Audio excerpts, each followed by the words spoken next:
O governo anunciou a lista com 193 bets autorizadas, que pertencem a 89 empresas, então aí tem um pouco do mix, né, do que o Mansur comentou, de uma empresa dentro da mesma licença poder explorar 3 marcas, né, então 30 milhões para poder explorar até 3 marcas, então a gente tem aí 193 autorizadas, e aí foram 600 empresas banidas do mercado, acho que fruto de todo esse filtro, né, que o Mansur comentou aqui. E aí, na prática, o que quer dizer, né, que a empresa foi banida do mercado?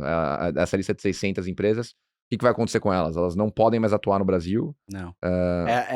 O que tá descrito é o seguinte: existia a seguinte mecânica. Você tinha até o dia 20 de agosto para pedir sua autorização. Então, essas 600 marcas são resultado daqueles 113 que pediram no dia 20 de agosto. Tá. Aí, depois do 20 de agosto, algumas continuaram entrando. Essas que pediram até 20 de agosto, o governo tinha um compromisso de analisar até 1º de janeiro de 25. E em 1º de janeiro de 25, ou você está autorizado e podia continuar operando, ou você não estava autorizado, você tinha que desplugar na hora. O que o governo fez nas últimas semanas, muito fruto dessa pressão da opinião pública. Ele trouxe esse prazo para 17 de setembro. Então ele falou assim, quem não pediu até 17 de setembro, não pode mais operar a partir de 1º de outubro. Então ali a gente já cortou umas 1.000. Para mais de 1.000. Tá? Que são as que não pediram. Sim.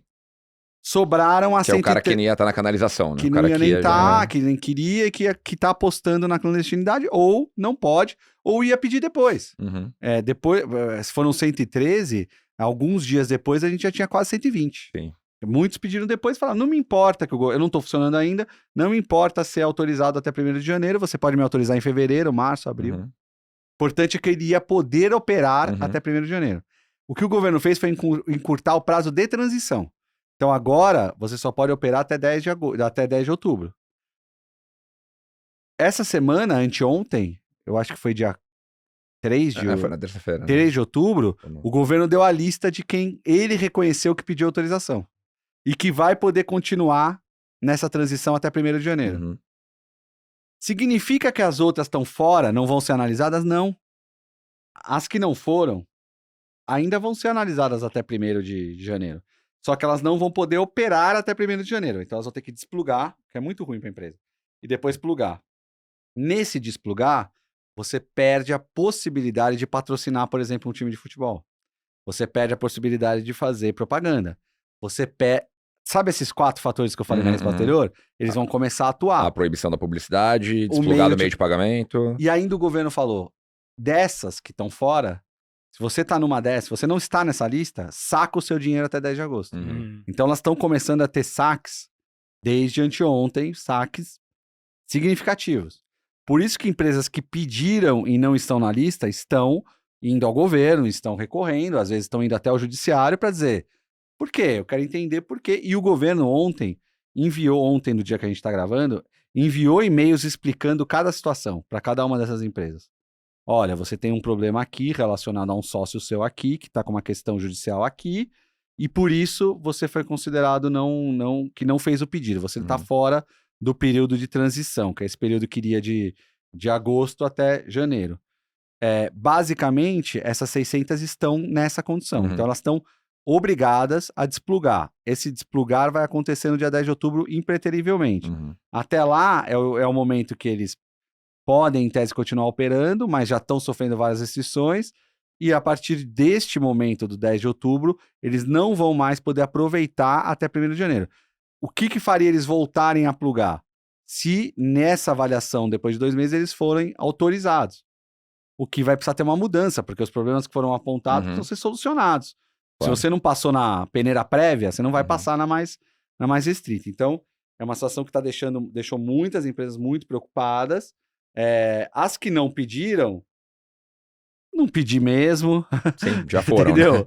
Né? Já não ia mesmo. Tal. Agora, as que pediram e não estão, que são essas que o Pedro mencionou, 600, né, Pedro?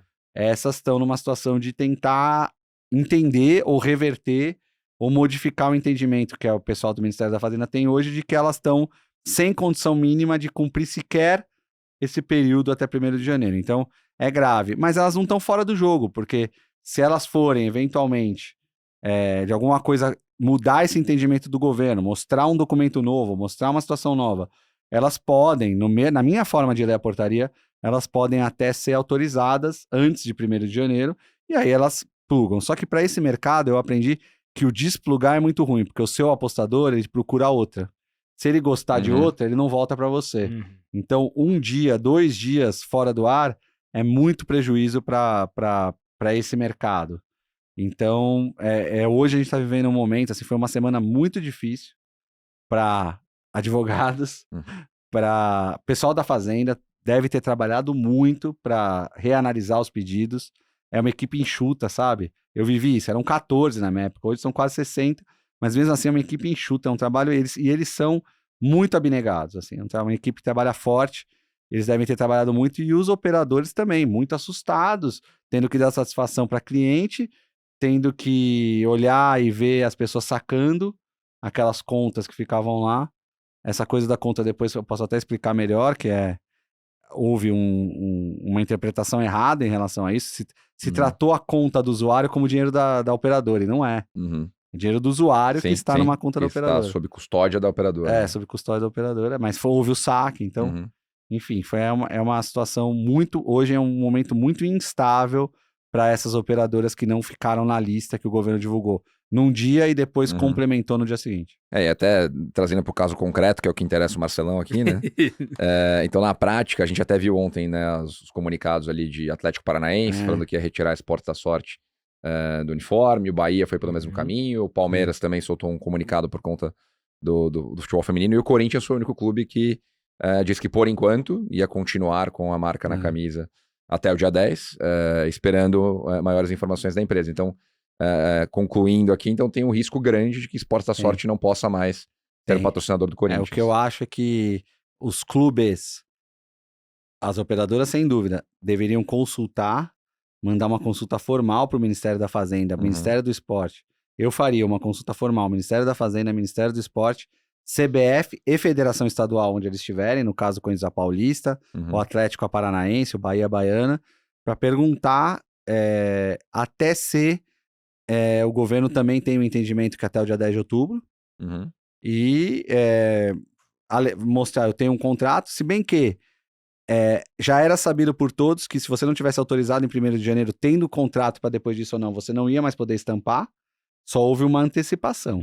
Mas é uma antecipação, então vale a pena perguntar se há alguma ressalva, alguma excepcionalidade para um cumprimento de contrato no mínimo até 1º de janeiro ou não, e a partir disso tomar a decisão. Então, acho que a posição do Corinthians foi cautelosa, no sentido de dizer, olha, na minha visão é até 10 de outubro, e eu não vi a nota inteira, mas cheguei a ver, e a gente também tem a expectativa de que a Esporte da Sorte possa, de alguma maneira, reverter essa decisão, porque meu instinto é o instinto do advogado, né?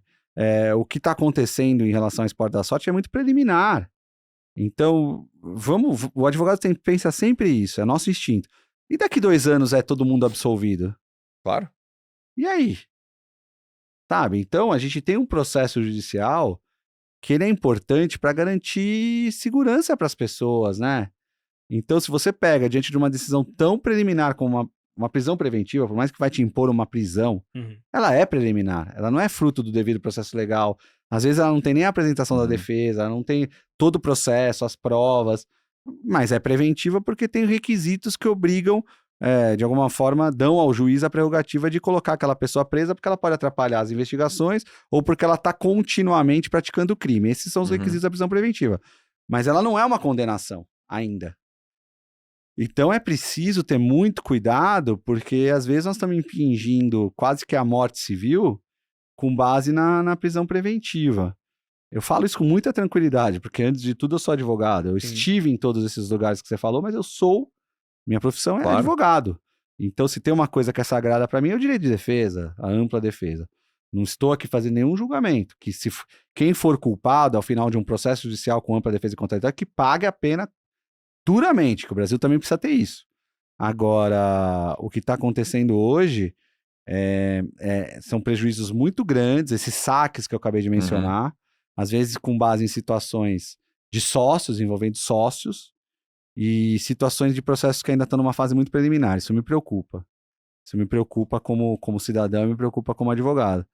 Então, o caso do Corinthians, acho que o Corinthians está tendo uma cautela de dar ao parceiro a oportunidade de se defender. Porque há um período ali de 5 dias que o parceiro que não foi, a operadora que não foi, pode apresentar documentos novos para o Ministério da Fazenda. Então, vai que daí surge alguma coisa que mude o entendimento da Fazenda, então aí seria o caso de rever e poder manter o patrocínio. No caso do Corinthians é a segunda situação, a primeira teve a ver com uma atitude do patrocinador que resolveu rescindir o contrato, não conheço o caso, não vou entrar no mérito. Agora, com a Esporte da Sorte, houve a questão do operador não poder ter sido autorizado, e a gente espera que se resolva, porque a gente vai falar isso com mais vagar, mas as operadoras, dos pontos positivos é a quantidade de dinheiro que elas estão investindo no esporte brasileiro. Claro. E tudo isso, às vezes, causa uma situação de imagem que pode fazer com que esse impulso seja revisto e interrompido. O que eu acho que não seria bom no esporte. Enquanto eu estive na Fazenda, eu fui muito pressionado para tratar disso e sempre procurei levar em consideração o interesse do esporte, porque eu acho que o esporte é uma ferramenta política essencial para qualquer sociedade. Então, basicamente, aqui, pelo que eu entendi, se hoje estamos gravando no dia 4 de outubro, amanhã o Corinthians enfrenta o Internacional na Neoquímica Arena e, teoricamente, é o último jogo, tendo a Esportes da Sorte. Porque tem a data FIFA na semana que vem. Então, o último jogo da Esportes da Sorte. Se não aparecer nenhum fato novo, se não aparecer, que é o que o nenhum... Se houve essa consulta e alguém disse não, nós vamos...